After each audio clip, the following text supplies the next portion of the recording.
Meg, we're back. And this week we're Yay! talking about a recent horror movie called I Saw the TV Glow. I am so excited to talk to you about it because we are saving it for the podcast. We haven't talked about it together. I know. I've been staring in your eyes, wanting to talk about this movie. I'm so excited. And also, spoiler alert, we're drinking beer, so you might hear some throat noises or a burp. I mean, who knows? Stay that's tuned. that's what's exciting. You just never know with us too. And we have a rewind, we have a fast forward, and I am so excited about my special feature today.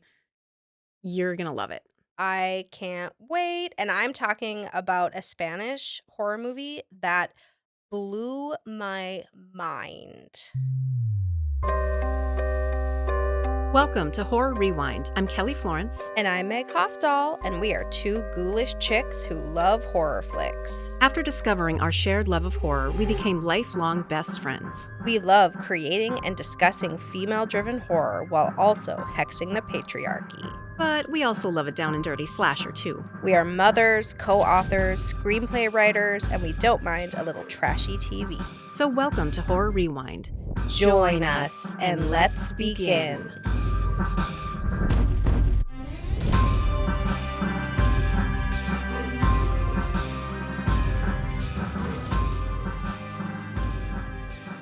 Meg, I am so excited. I Saw the TV Glow was getting all of these rave reviews from everybody.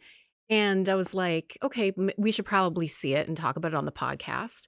I brought Campbell, and holy crap, it blew my mind. And I loved it so much. I went to a theater, the Art House Theater in Rochester, Pops, which I love. It was a Friday afternoon. It was me and one other person. It sort of felt like an experience from the movie because it was just very strange and eerie. And I haven't talked to anyone about it, so it felt like the sort of slice out of my life. Also, And was it a fever dream? yeah, was it a fever dream? Yeah, the movie feels like a fever dream in the best way. So I'm so excited to finally get to connect with you and talk Yes. about it because we've been holding it in. It was so strange and No, it wonderful. was. And so I know because I heard feedback from people in the crowd afterwards. Some people were like, well, what was the point of that? I don't get it. Oh, And that was a waste of oh money. no. But other people were like, that was amazing. And this just changed my life. So, I mean, those are two Wow. very extreme ends. Well, I think that's the sign of a good movie if it Yeah. was polarizing. If everybody came out and was shrugging their shoulders, then you just kind of watched a Marvel movie. No Yes. offense. I have Yeah. superhero fatigue, by the way. Yeah. Anyway, Yeah. Side note. I really Yes. love, first of all, I know this is an allegory for being trans, and Oh, the director, the writer and director talked about it. They go by they them pronouns, yes. and while I was watching, I'm like, is this an allegory for uh, bisexuality, asexuality, gender? And it turns out that, of course, it was, but Mm-hmm. also my one of my biggest takeaways, and I don't know if you feel like this, but I think it's really about how the media, movies, TV shows that we consume shape who we become and who we become friends with. Like these Interesting. two characters became friends because they were both obsessed, or she got him into the pink opaque. Yeah. And then that defined their relationship, but it Mm-hmm. also allowed them to grow from it. And I think that explains us. We met because of the X-Files, and then Yes. that single-handedly, I think it shaped who we became even more, and Yes. it was part of our friendship See, story. I think this is so cool because I think that there is so much to take from it. And I think certainly I saw the gender aspect of it, and I think that Jane Schoenbrunn has in this film the the trans and the non-binary aspect of it, because they're living with in that context, and I know they spoke upon that. I Perhaps because I'm looking at it from my perspective, and I saw two different things. with the main characters, I felt like there was a note of autism because I noticed that, they never well, they had some interesting things about never having eye contact and did little different things like that.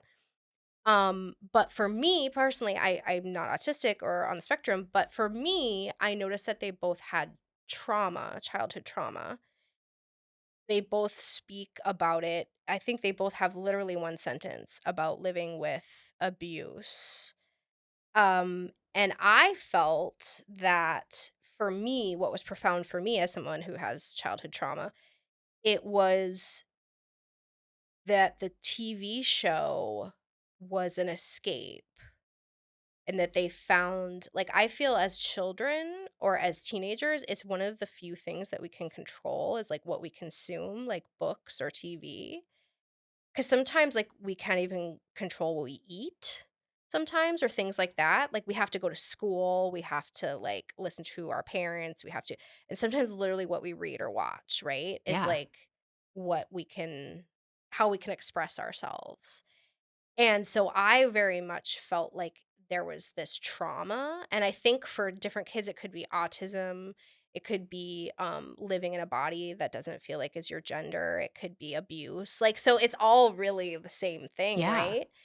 And so isn't that magical Yeah. that, like, I was connecting from a place of, like, my own trauma, and other people are connecting it from their own trauma?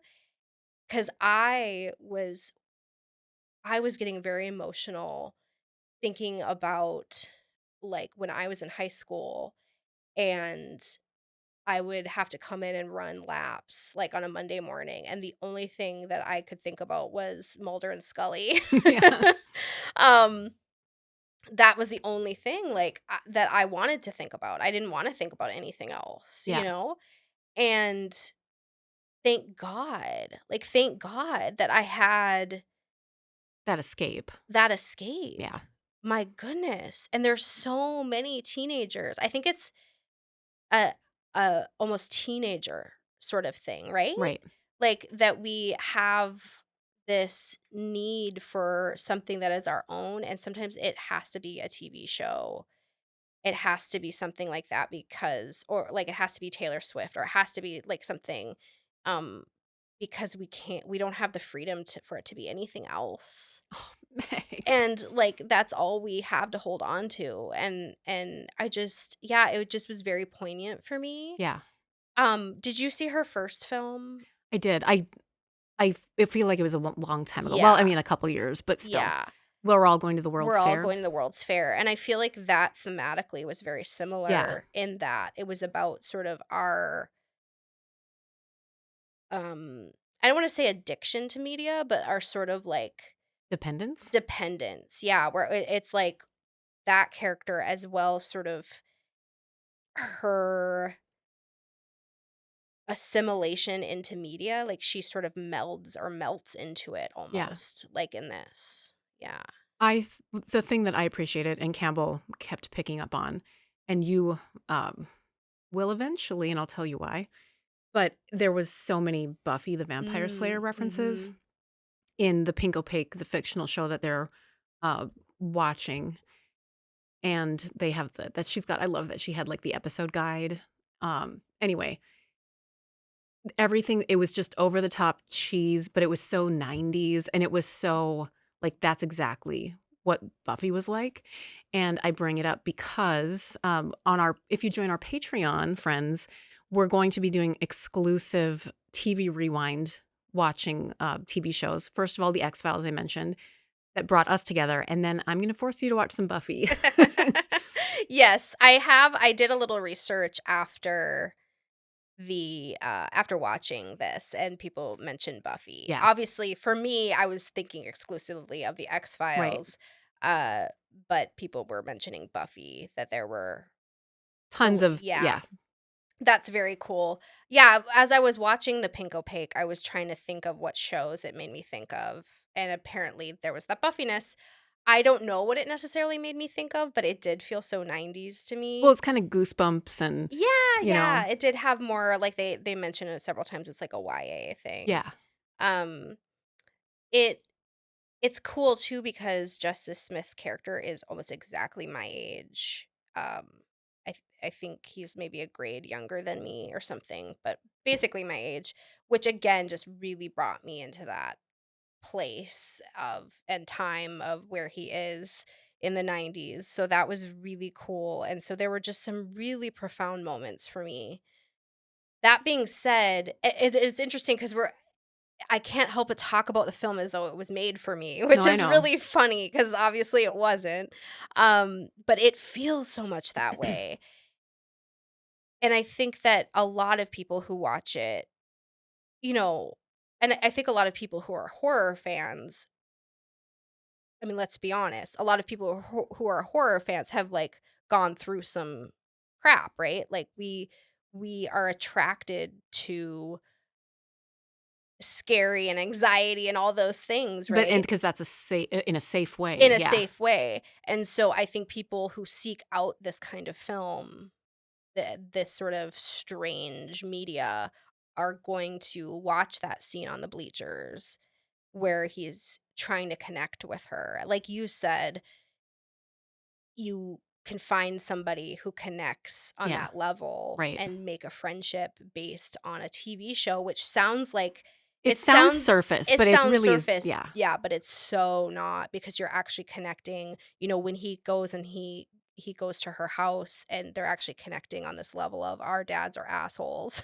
Yeah. Actually, like we are living in this very bad situation or whatever. And I'm not saying that's everyone's situation, but I'm saying that it's a surface of a TV show, but it goes so much deeper than that. Oh my gosh, when he goes to the house, near the end when he's been pretending to sleep over, Yeah. the actress is from Buffy, Oh, and who plays interesting. the mother, and that Oh. was so heart-wrenching because he's like, You have to say this." And she just Yeah. holds him, and it was just like, Yeah. oh no, It I think I cried then too. It was so Oh. good. Yeah, that kind of like highlighted how he was still a baby a bit. Like he like not in a bad way, but like still a child. Yeah, Um yes, and there was definitely that abuse of his gender from his father. Like, I yeah, think that was the one line his father had in the whole yep. movie, and so I could see it resonating a lot with people who have gone through that particular trauma. Um, so yeah, and then, like, on top of that, the visual of everything is so beautiful and disturbing. The color, the Yes. lighting, the Yes. costuming, how Mhm. it's shot. The other thing that I noticed is, in the direction and the writing, talking about being, consumed by media. It reminds me of when Bo Burnham is Inside. He's watching himself as a child on Yeah. YouTube, and this derealization. And so sometimes Justice Smith is talking to us. He's looking at the Oh, camera and he's yes. breaking the fourth wall. Yeah. Other times, it's just like a voiceover or a monologue. And it's so like, what's real? What's not? We're always being Mhm. filmed and like, am I on a TV show? Yeah. Is this real? Is this in my mind? It was just mind blowing. Is this when we look to the camera? Ah! Yeah, and isn't that sort of the world we're in right now? Yeah, And as absolutely. people who grew up in the 90s without cameras in our faces all the time, but now we have cameras in our faces all Well, the and think time? about the kids who have grown up with say cheese, like, all Yep, the time, you're documenting yep. everything about your kids' lives, or people who are so performative on Mhm, social media that mhm. you don't know what's real, and maybe they don't. There It's was just an article about the first kids who have grown up that way are now, like, starting lawsuits. Oh, against their parents? I Yeah. just saw something about that, where they are the first kids now who are like, "Actually, I didn't want, like, my naked baby pictures up on Facebook my Yeah. whole life," Yeah, yeah. So, we're just in new territory with that. So, it is sort of the strange thing that this filmmaker and the filmmaker, I just looked them up and they're a couple years younger than me. So it's just this new sort of Yeah. idea, all these new ideas. And their first film, we're all going to the World's Fair, which I was a very strange, odd Yeah. movie. And I'm really excited that they have this platform now with a bigger budget and, you know, a bigger release and all of those Oh, things. yeah. Because I thought that film was strangely wonderful. And again, with like very similar themes and atmosphere and colors, Yeah. even. So I love, and they said that this is sort of a oddly like a sequel in a way, like in a three film Yeah. sense. I'm so glad that they have this platform, a bigger one, and I think it's cool that they're exploring these themes of loneliness and this sense of l literally, like, on my t-shirt, which I oddly came across randomly and forgot I had, which is the perfect t-shirt to wear. Can you describe it, Kelly? Because Yeah, it's there's like a monster, ghoulish hand reaching out of a television, and it's got sort of the Twilight Zone swirl on this old TV with the TV has a VCR built into it, which we Yeah. all had once Yes, in our and, like, childhoods. I totally forgot I had the shirt, and then it randomly, like, fell out as though from the pink Yeah, opaque. And I had to wear it today. But sort of like this t-shirt, she's saying like we're all sort of AI becoming part of the TV. And Justice Smith becomes so sort of warped in his mind. He sort of tries to get in, climb into the yeah, TV when that was she, disturbing. yes, because now there's a confusion of what occurred in the past. And are they the characters from the TV show? Things start to get really weird. And it is so compelling. You cannot look away Yeah. for 1 When second. they're walking on the football field and it keeps changing because 'cause you're Mhm. like, "Oh, wait, who is this? When was this?" And she's convincing him that he needs to be buried alive, like, my heart was pounding, I'm like, "Oh my god," like, to Yeah. feel like, this is my best friend in the world telling me I need to do this. Yeah. I trust them and I love them, but can I do this? And I also love how it ended because it's very ambiguous, Oh and my gosh. people were left like, "What?" I love Yeah. it, I love it. Well, yeah, this idea that you take a story to the point where you need to bury yourself alive to figure out if your best friend's telling the truth. Oh my gosh. Like, think of the tension. Well, and this also, I think, speaks to the like the trans experience that the writer and director is referencing is like sometimes you feel like the only way I'm going to get out of this is if I die by suicide, which is Yeah. horrific. But you saw several moments when either of them or both of them were considering, is this the way out of this Right. terrible place? Yeah. Yeah. So, I think our little ghosties look like the pink opaque tattoos that they had on their neck. Yes. Yes, it does. Yes, they do. They So I do. was like, "Aw, we should get them colored Oh, in pink we maybe." Yeah. should, and then they can glow, and we're like that's when we're, like, We're fighting talking. crime across the county. Yes, yes, I would totally have watched that show. No, me too. Yeah. That would be a great, like, Easter egg in, like, another show, to have that show, like, in the background or You something. know, and I feel like I mean, I don't I'm assuming it will be released on physical media, but this would be the Oh, perfect special feature on that DVD is to the whole have those episode, episodes because of the they TV had show. I feel like they've shot, like, a whole Yeah. Oh, episode yeah. probably. It was very cool. I think we liked it. No, I know. And the man in the moon, I can't remember his name now. Mr. Mr. I wanna say Mischief, but it wasn't that. No, It was Mr. Melancholy. Melancholy. So it's the George Méliès, Yes, reference, yes, and very then much. by the end, it was his father's face. It didn't start that way, but then it was his Oh, father's face, mm, and it was just like and then there's so the many layers to everything.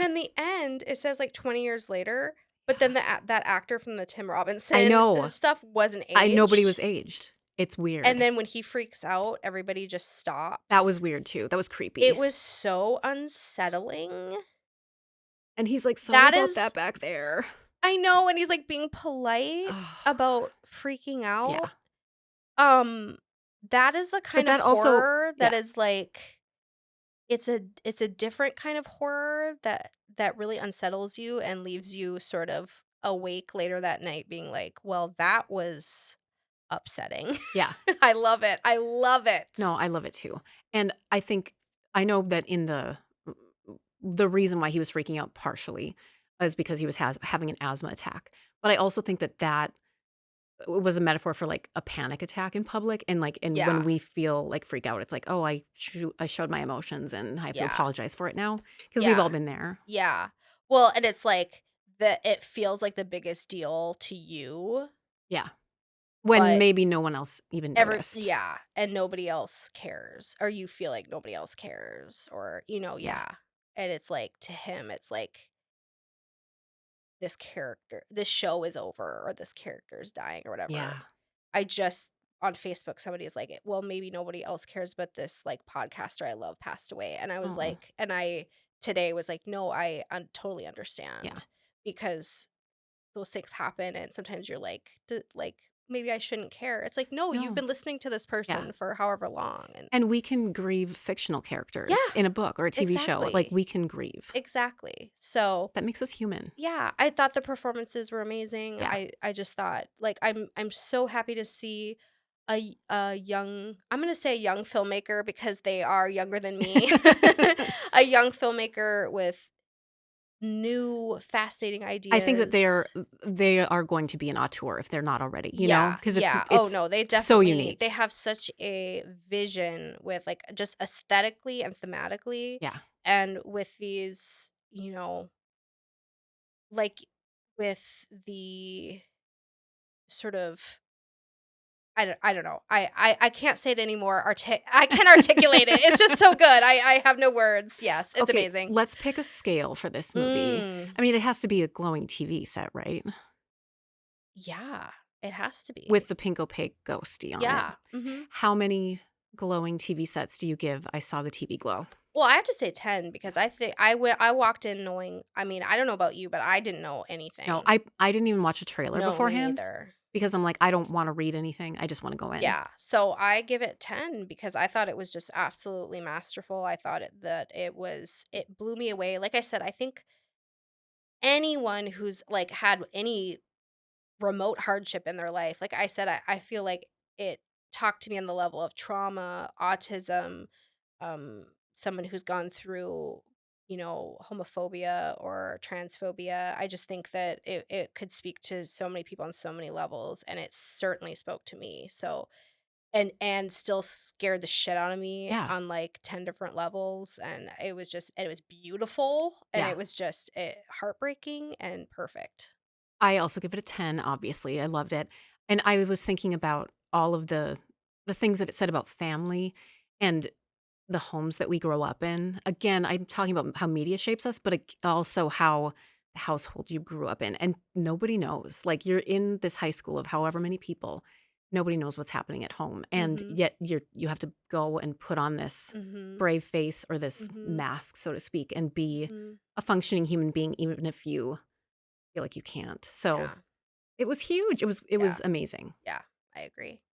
Yeah. We're gonna rewind. Okay. I'm Well, curious. I'm very curious. this inspired me to go back, and I already mentioned them both, but talk about one of our favorite episodes of The X Files, and then Oh. also talk about one of my favorite episodes of Buffy. And this isn't spoiling anything, and I've already talked about it for you in front of you. So when you watch it, you'll be like, oh yeah, that's it. Okay. So, one of our favorite X Files episodes that I think stands out, and it's Chris Carter written and directed, is Mhm. the Postmodern Prometheus. Oh my And it is gosh. so well done. It's all shot in black and white. It has the Cher version of Walking in Memphis that Mulder and Scully Yes. dance to in the end. Yes. And if you remember, I had that picture that was from the calendar, Mhm. like on my wall above my stove. I It was remember. just part of my DNA. So, like, Yes. this is like, oh, I have to talk about things that shaped me and who I am. Yes. But that episode was so good on so many levels. And um, your thoughts on have you rewatched it recently? Oh And wow. what did you think of the first time it aired or the first time you saw it? I did not see it the first time it aired, I don't think, but oh my gosh, the Postmodern Prometheus is one of my very favorite episodes. So it's all in black and white, and it's very like think they have don't they have sort of a fairy tale feel at the very Yeah. beginning? And it has this sort of joke about because the doctor played by John O'Hurley, Seinfeld fame, Yes. he is messing around with like DNA and mixing like animal DNA with people in town. So like there's a guy who like looks like a pig because his dad's a pig, and there's somebody who's like dad is a goose or It something like reminds that. me, I know it's all Frankenstein Yes, based, but yes. it also reminds me of Poor Things and like those Yes. hybrids. Yeah, it is like Like that that. was very clever. Yes, yes, it's like that. And it's yeah, it has a Cher soundtrack because this She was in Mask. Well, well, she was in Mask, so the main yeah, character well, not the main character, but, like, the deformed Elephant Man sort elephant of man sort of character in the episode is in love with Cher or sees her maybe more as a mother mother, yeah. figure, and Cher saw the episode apparently later and thought it was a lovely, like, episode and No, I love regretted that. not being in it because she realized that it was actually quite sweet. Yeah. And she regretted not being in the ending when Mulder and Scully dance to the Cher song. Yeah, because they had a double and that we never Yeah. saw. But I It's think lovely, I love that no, episode. it's so good. And I think that Chris Carter, God bless him, not every episode that he has written and directed Uh, is a hit. no. He has a lot of misses, Yeah. but that one and Triangle also, I will mention briefly. He wrote and directed that, and he uses the long takes in that episode. So it Mhm. on the Queen Mary, so it looks Mhm. like every act is Mhm. done in one shot, but he uses clever going through curtains and things like that in order to make it work. But when he's on, he's on. I feel like in Postmodern Prometheus, I feel like he uses a very similar what is that lens that they use in Poor Things as well? Do you know Yeah, what I'm talking yeah, about? I do. Like that bubble lens or you know those Yeah, terms better than I do, but Uh, I feel when he knows what his tone is yeah. and he knows sort of what he's going for very specifically, like in Triangle or Postmodern Prometheus, he does a really good job. Maybe he needs to stay away from those mythology episodes. Well, here's This my is thing. this is a when you guys go onto our Patreon and for $5 a month you'll get our TV Rewind, X-Files yeah. TV rewind. It's going to be X-Files first. This is just a little flavor of what you're going to Yes. get. So now I know I've talked about this on the podcast before, but my claim to fame, it's not, is that I was in a Chris Carter written and directed episode. Yes, And you it has to were. be probably the worst episode of all time. Not because I was in it, but just because it was not a great Well, it had Kathy play. Griffin in Yeah, it. Kathy Griffin. And I did interact with her and I met Gillian Anderson. I And mean, not to say that Kathy Griffin is terrible, no. But okay, so because I made it sound like that was oh, why, but oh no. It's he didn't know his tone. The episode is called Fight Club, and I was an it was extra. a later episode. Yeah, That was one of the problems. I was an extra in this wrestling match scene, and then the crowd goes crazy, and we all start fighting each other. So like, there was a stunt coordinator who taught us how to fight, and like, I was throwing popcorn at a man who kept telling me to come with him to Catalina or something, and I'm like, I'm going home to Minnesota. And then there was a guy who just got off the film set of Slim Shady with Eminem, and he had bleached blonde hair because they, Yeah, all of his yeah. extras. And I'm like, is this real life? It was very It strange. sounds like I saw the TV Yeah, glow. yeah. But Imagine if you'd gone to Catalina with that man. Who knows what your life where could would be I be right now? Like, We would have never even met because I didn't even yeah, know you then. I'd probably be talking about the true crime doc that you were a I victim saw this in. doc about this woman. Oh God. She went to be on an X-Files episode, and then And she was never seen from yeah. again. Yeah. So Well, anyway, that's my little plug for I love the X-Files. We're gonna rewatch it. Chris I Carter. saw that episode not that long ago, Okay. Fight Club. And yeah. I remember telling my grandparents, I'm like, "I'm gonna be in this episode," and I was in the X-Files magazine because 'cause I'm just, like, in the background Yeah, I shot of remember. Kathy Yep. Griffin, Mhm. and they watched it and they're like, "That was it?" It's like, well, that's what an extra is, you don't say anything, you're just in the They background. thought maybe you were gonna be like an They thought ingenue, I like would have, like, a yeah. line or something. Oh, well, because they love you and they I believed in know. you. RIP. Yeah. But anyway. Okay. Okay, so Well, speaking of unique, again, written and directed by the creator episodes. Now, mhm. Buffy, Joss Whedon, I know he's problematic, but he created these characters. It's kind of like J.K. Rowling. Like, we can appreciate what she's written, but We can throw her in the yeah, trash. Yeah. exactly. So there's this episode. It's a musical episode. Obviously, I love a good musical. Yes, I have heard of And this. it's called Once More with Feeling. Okay. And not only did Joss Whedon write it, he wrote the music and he collaborated with the actors to find out like the genre of music that they might be best singing, Oh, uh, the that's smart. the type of dancing that they could do. So there's like a Gene Kelly tap number for two characters that's Oh, shot very wide, they know what to do for like you. a soundstage, which is great.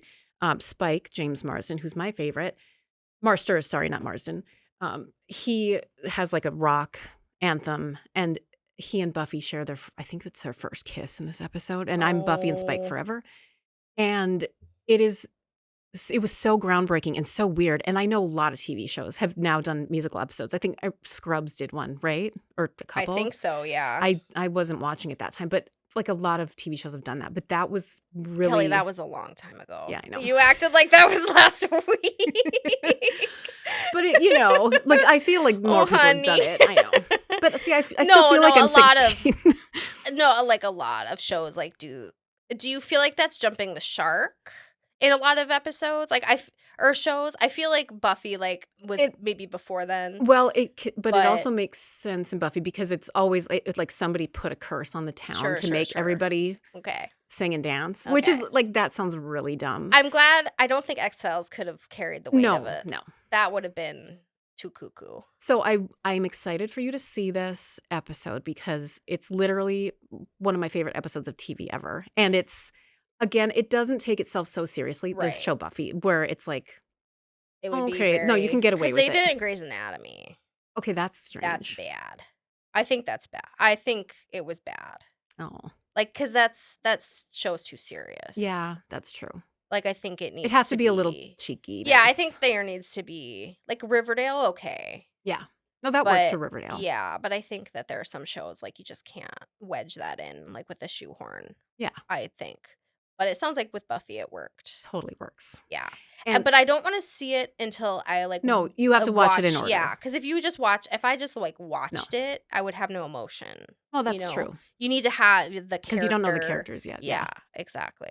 So it reminded me of, I saw the TV Glow because it's the characters and the villains that they're showing. It's so ridiculous and it's so over the top with like their costuming and their makeup and special effects. But that's what Buffy was. And it's still endearing. Yeah, And because that was the yeah, time and that was the era. yeah. And I don't think, I mean, unless it was reinvented, Buffy couldn't be now. Like it can live in the 90s because that's, It was of the yeah, era.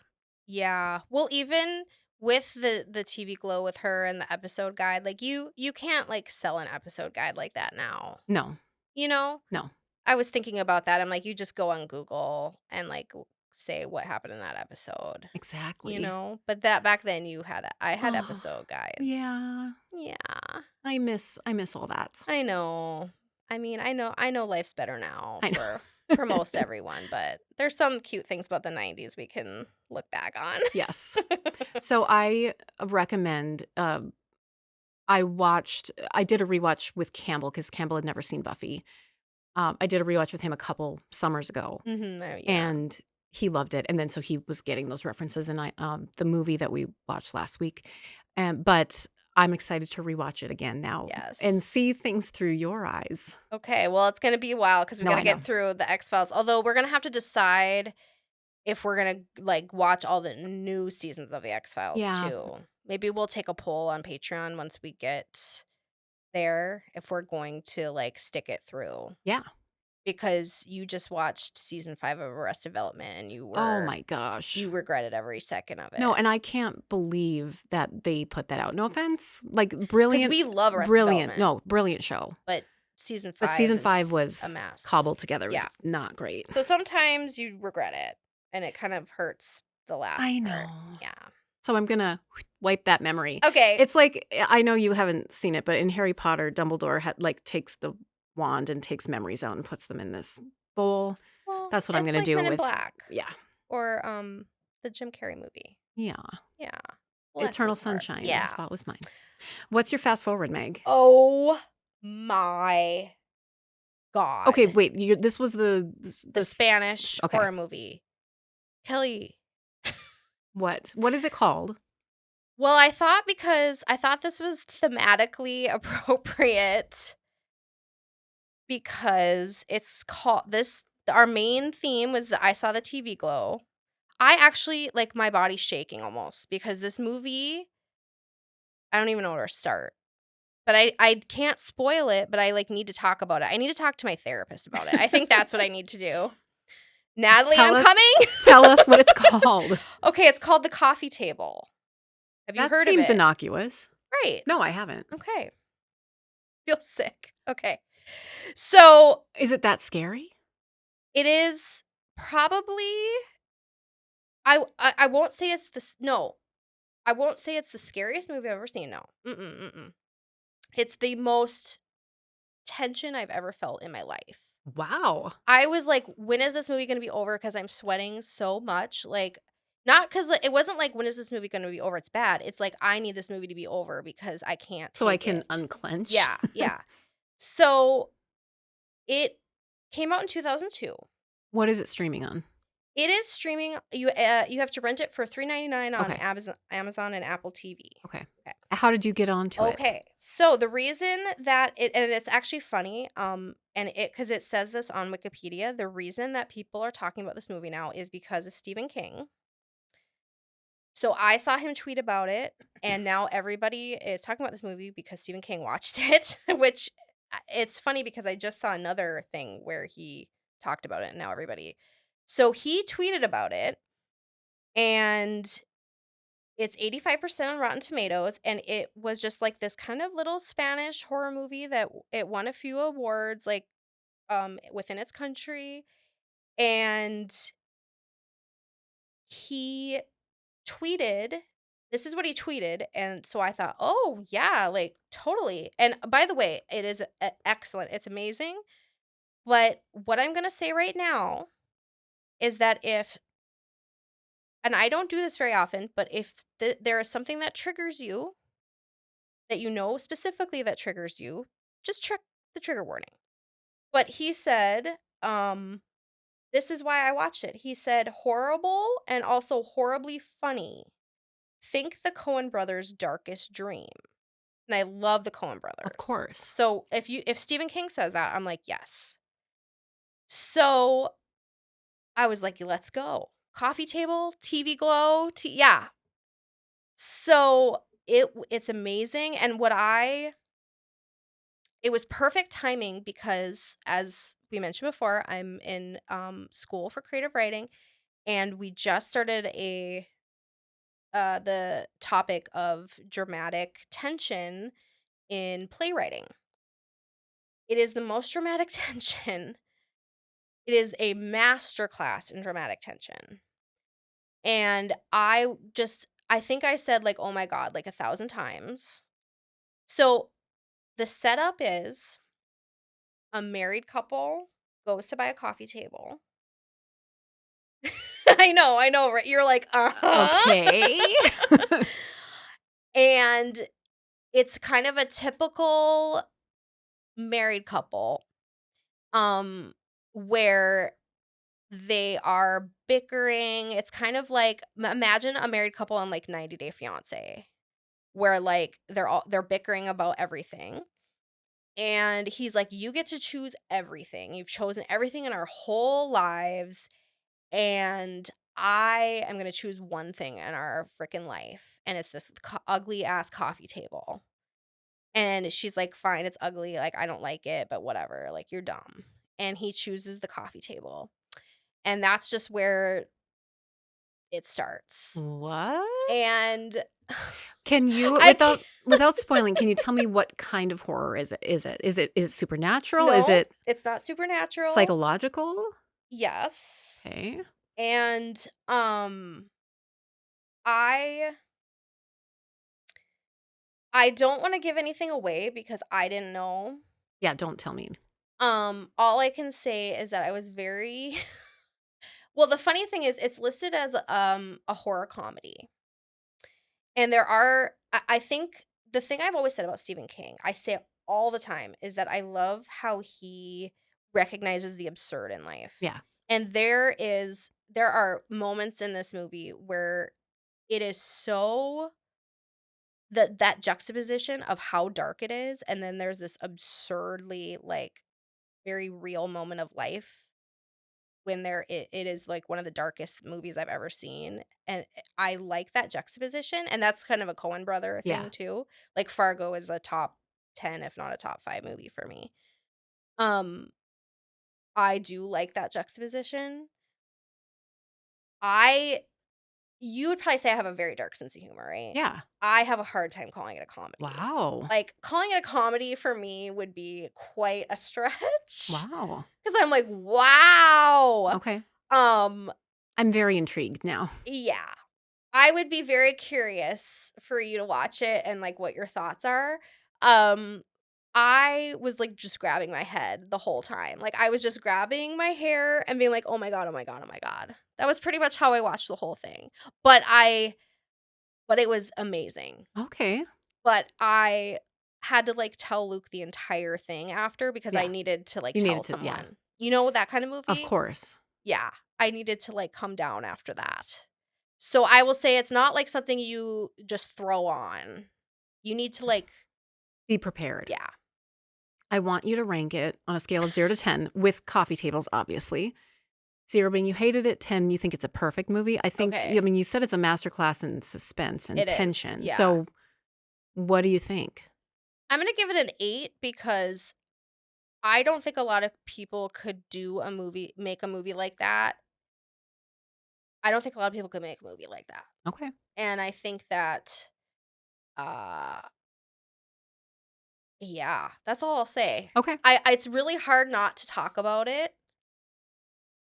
I thought it was well acted, especially the main actor, and, I thought that, um, I think it made me f you always say, like, "Wow, I really wanna, like, feel something Yeah. when I felt all sorts of things, like, it will stick with me for a very long Okay. time, and it's literally a movie called The Coffee Table. It sounds so boring. Like, I know, okay. I know. But and I just wanna say, like, I think it's amazing that Stephen King can take He can he can single-handedly he can change the single-handedly trajectory it's of something. literally on their Wikipedia saying, "This is the reason that people are talking about this movie." It's because he Well, tweeted about it. and when he gave a pull quote for Evil Dead, Yep. like, Mhm. people went to see it like, "Oh, Stephen Yeah. King liked it, Yep. so I have to Yep. go see it." Yep. So it's pretty exciting when he does that for somebody who's just a little independent movie. That's amazing. So it's really cool that they're being, recognized now and And you said 2002? yeah. Wow. So Well, I it hope was that kind of they've gone on to make I more. know, I hope that this like boosts they're getting, rentals on Amazon Yeah. and yeah. So it's $4 and just check your triggers if there's something in particular. Okay. Yeah. I don't know. Yeah. I'm I curious. know, I know. I am going to, for our special feature, I won't talk your ear off because I could be here for 3 days. Oh, no, I have an idea and I'm very excited. My life has changed because No, like, don't be dramatic. No, just okay, kidding. I'm but kidding. No, no, no. I read 2 books, both biographies of Mila Nurmi, who played Vampira, and I'm gonna call her Mila because that's what she preferred, and so R.I.P. This goddess. So for the first biography I read, it very carefully and historically put into context what was happening in the world and society and everything that was happening to her. But this book called Glamour Ghoul by Mila Nurmi, by Sandra Nurmi, Niemi, her niece, gives the personal stories that no one Oh. else knew. And she had started writing her own autobiography, and so her niece collected all of these papers, all of the family history, and wrote her story. And it is fascinating and mind-blowing, and I've been in contact with her, and we plan to adapt it for a screenplay or a biopic or a series. Now We'll see. when you say you mean contact with a niece, not in contact with The spirit of yeah. Mila, well, maybe that too, I don't know. I don't know what you've been up to, so No, but, she if you know, she is the original scream queen, literally. She got invited to a Hollywood costume party, and she had been working. She was on Broadway in New York City. She was, trying to get on radio, TV, all the things, and she got invited to a costume party. And real quick, the era that she was, like, coming up yeah, in, so time period. 50s. Okay. So she loved Charles Adams, the Adams Family. She loved that illustration comic. And Morticia didn't have a name yet, but she dressed as that character, but did her own spin on it. Okay. Charles Adams was inspired by her spin on it. She ended up winning, and people approached her and were like, "This is a character. Like, you have to be this on TV." Oh, Charles okay. Adams was inspired by her to give Morticia a name and flesh out her character more. Oh, So cool. this woman, Mila, She inspired inspired, Morticia. and then tragically, she got her show got canceled. The network didn't pick her up. She was introducing horror movies late at night, and she was phenomenal, amazing. But they like some sort of breach of contract. She went on a talk show and was on a different network, and so they canceled her, and Oh. she never came back. The only thing that people might recognize her from is she was in Plan 9 from Outer Space with Ed Yeah. Wood. So Ed Wood, Yeah. gave her that chance, but Yeah. she lived the rest of her life in poverty, basically. Oh. And it's so sad and tragic, but she was also amazing. So the other thing, a network brought her in and said, "We want you to train somebody to be this character of yours." And she's like, "Sure, but I want to cast them." And they didn't. They just brought in Elvira, and she Oh. basically then she sued her, and she never got anything. So they cast her without Mila's say, and she never got a penny from So anything. Elvira basically She was supposed to be Vampira, and then because for legal reasons, because Mila's like, "I didn't cast her. I want to cast my own person." And she had very hard feelings about it. It was very Oh. sad. So anyway, Oh, her story needs to Hollywood. be told. A couple other Yeah. things about her that people might not know, because I mean, people don't even know her. One Yeah. of her best friends was James Dean. She slept with Elvis. She said he was trash in the sack. Okay, she did she give any more details? Yes, but I'll save it for another time. I think. Well, Well, no, she no, no, okay. no, Well, no, no, she said he no. wasn't experienced yet because Okay. he was younger, and he didn't know how to handle her because she was a woman. Oh, okay. So Well, when you're good looking like Elvis, I guess, and young, you don't, Okay, that I just want she to know. had a baby with Uh-huh. Orson Welles, and I Oh my I goodness. also This is great. This through is all through good. DNA, like uh, her niece tracked down her cousin, and Yeah. they're in contact now, and they talk all the Oh time, which is wow. amazing. And So is Marlon this person Brando, still living? This yes, baby that yep, of Vampira yeah, of and Orson Welles. wow. Marlon Brando was one of her best friends and sent her money all the time throughout his entire life to help her. Wow. Like, she's so connected to so many people. Oh, Tony Perkins, Anthony Perkins from Psycho. Yeah. They were good friends, Wow. and he wasn't out yet. But she Yeah. always knew that he was Yeah. homosexual, and so like she helped him feel like accepted in the world because she had Yeah. sort of like a band of weirdos around her, which was, I feel like Yeah. it's us. We Yeah. collect the weirdos.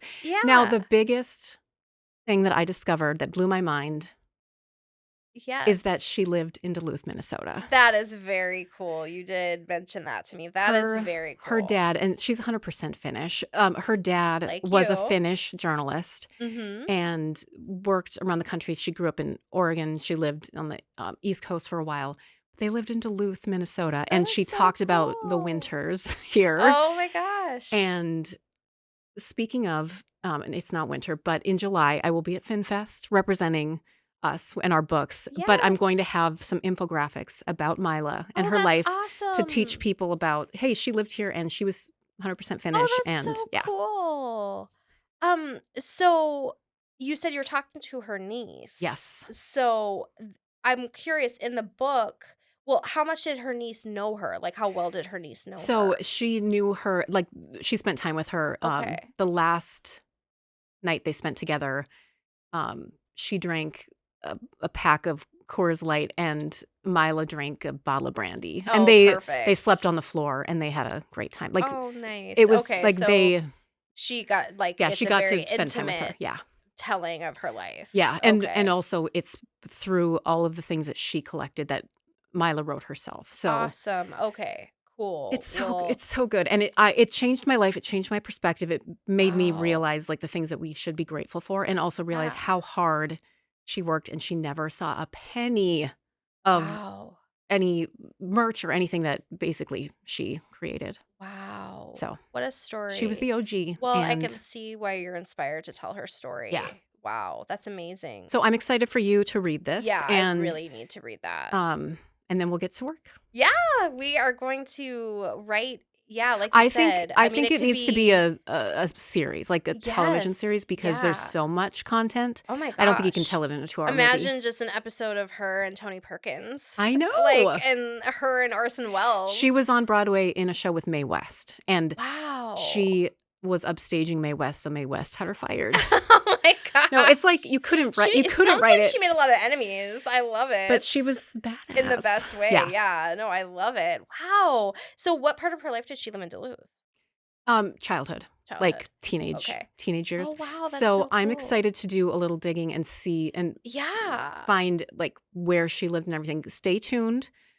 We will bring you that info. Yeah, that's what I want to know. I want to like find because we got to see her Saw her a grave, yeah. grave site at the Hollywood Forever Cemetery. And So that would she be very the cool. really sweet story about that, she had said, um, I think I want to be buried there and I want a view of the water. And that's exactly what she got. And Yeah, it's so yeah, she perfect. does have a Yeah. very nice spot there. Yeah. Yeah.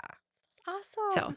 Oh my that's my gosh, special that's feature. cool. I love that. And you didn't mention how you painted your bathroom like she I did. yeah, she was in a funk and she went and repainted her bathroom lavender and then she put up her favorite picture of her friend James Dean on his farm in Indiana with a pig there to remind herself of like what's important in life. So I painted last week my bathroom lavender and I put that picture of James Dean that I found on the internet and yeah, it's there to remind me like, hey, If she like could have a baby with Orson Welles, like you could do anything.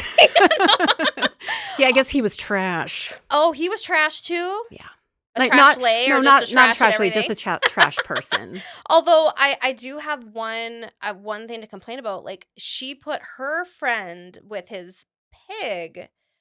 You could put me with my Oh, pugs. well, okay. I No, I'm just kidding. Just I've seen saying. enough of your pugs for a lifetime. Just kidding. I You babysat were them. dog pug sitting. I know. Okay, well, my special feature is about a woman in horror as well. I wanted to highlight a woman who is working now in the horror industry. Her name is Holly Lynn Walrith, and I don't know if I just butchered her last name.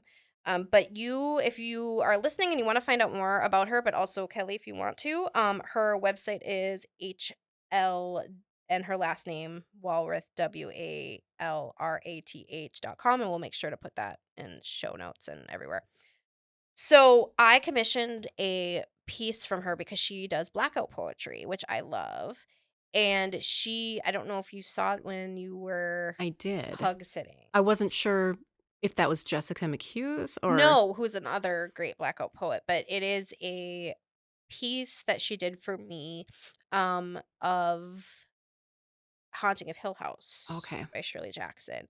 And I basically I don't like to give artists, like, if I'm gonna ask for something like that, I just say I like Shirley Jackson. And Yeah, don't be so yeah, specific. yeah, Yeah. just that was pretty much what I said. And so she did this beautiful piece for me, and I'm gonna put the pictures up on our social media so you can all see. And I need to put it in a better frame, so I'm kind of embarrassed that I don't have a better frame for it. But anyway, she's really super talented. She does great art. And so that's kind of the first thing that I hope you all look her up for. She's a Texas-based poet, and she does exhibitions. She has had her work in the HWA, journals, newsletters. She also writes short stories, and she runs, I think it's rather recent, the Interstellar Flight Press. We've been interviewed Oh by yeah. her for she does a newsletter, but now they are publishing books. It's speculative venture publishing small books filled with big ideas. And I see that they are asking for essays, which I know you're a great essayist. And so just so you know, they're looking Mhm. Okay. for essays. And she also teaches online workshops. She has one in July called 30 Short Stories in 30 Days, which I was like, holy Ooh. cow. And then she has one coming up in October called Writing the Speculative Novel, Where is she based out of? Okay. Texas. So, and those workshops are online. So, and she has a ton. And she's just a great poet. She's a great artist, as you can see from the blackout poetry.